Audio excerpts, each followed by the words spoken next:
Hello, and welcome once again to Maoya Storytime. Today, we're reading yet another book from Candiss Diamondis, but this time, we're reading about Dibu, a dung beetle's sensational journey. Well, let's dive in. Dibu, the dung beetle, was hunting for dung for his family to feast on, and a nest for his young. He ambled along, then jumped up with glee, screeching with excitement. What's this I see?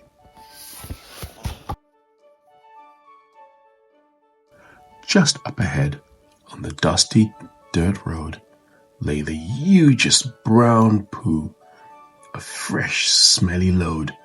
He quickened his pace to get to his prize before those bothersome blue-bottomed flies.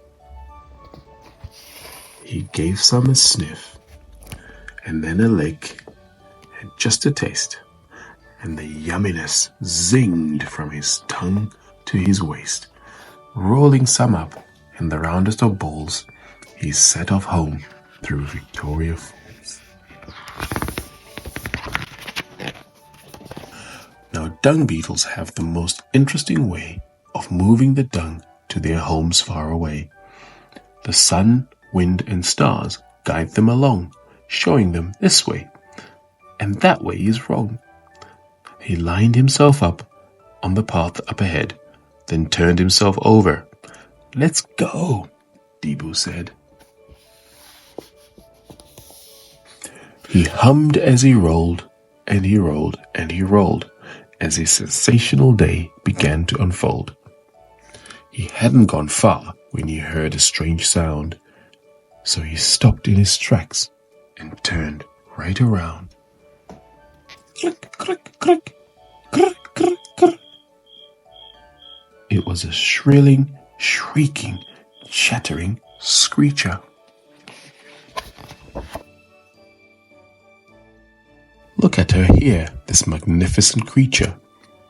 Feathered and plump, not a stork or an owl, but a spotty and dotty grey guinea fowl.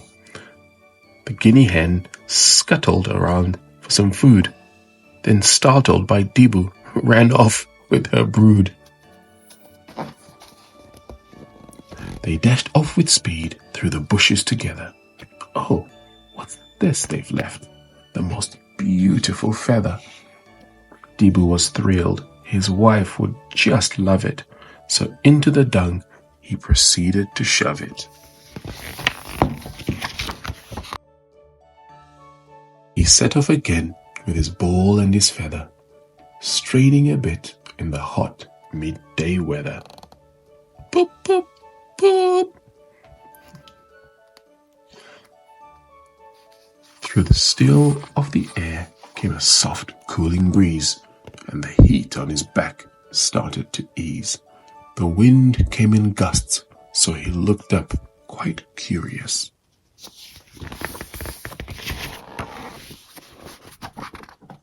Look at this here, this winged thing so glorious. A dazzling butterfly fluttered just there, then slowly she landed, gently with care. Her wings gave a beat, and she left him in awe as she danced a few steps off the top of his dung ball. She took off again with a quick gust of air, and he noticed she'd left some footprints up there. On closer inspection, he saw it was pollen, a glistening gold she had colored his dung in. Dibu gasped in delight and clambered back down. His dung was becoming the fanciest in town. Onwards he went with his funky new ball, whistling along to the fish eagle's call. Woohoo! He picked up some speed, rolling and rolling, when a smell drifted by. It was quite overwhelming. A scent so intriguing. What could it be? Look at this here, this spectacular tree. A baobab stood there in all of her glory, gnarly and twisted, a great double story, covered in leaves and dotted with flowers, blossoms so splendid that ew, their smell overpowers.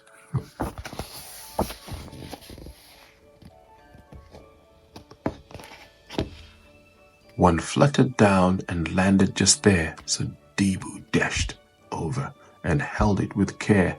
Velvety soft, airy and free, the most perfect of gifts from the baobab tree.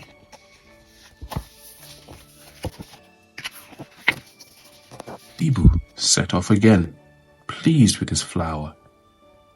Up a wee hill he pushed with more power. Oomph! At the top of the hill he paused with his prize, as something quite sparkly shone in his eyes. Too glittery and glam for a bark or a bone.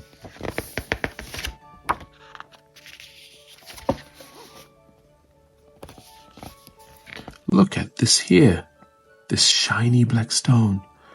The afternoon sun hit it just right to make it sparkle with luminous light. Over he wandered and grabbed it with glee. Dibu exclaimed, "You're coming with me." Carrying the jewel, not at all that small, he planted it right on top of his ball. On the final stretch home with his glamorous poo, there was just one thing he still had to do.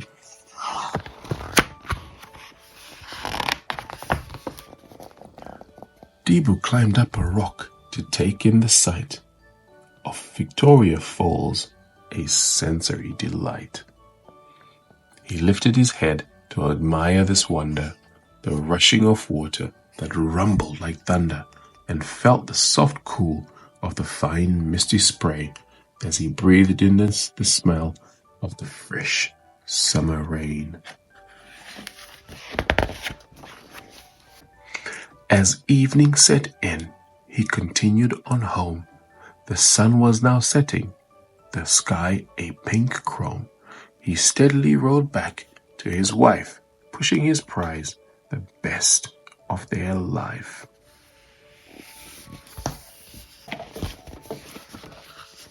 His wife had been digging a hole in the ground and looked up to see all the things he had found.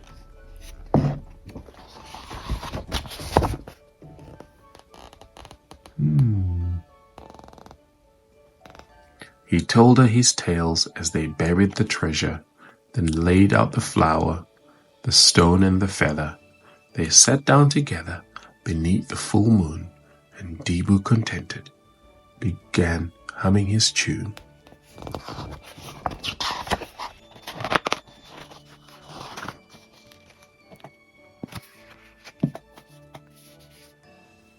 We hope you enjoyed that reading of Dibu, a dung beetle's sensational journey. A book by Candiss Diamondis, read here with Candiss's permission on Maoya Storytime. See you next time.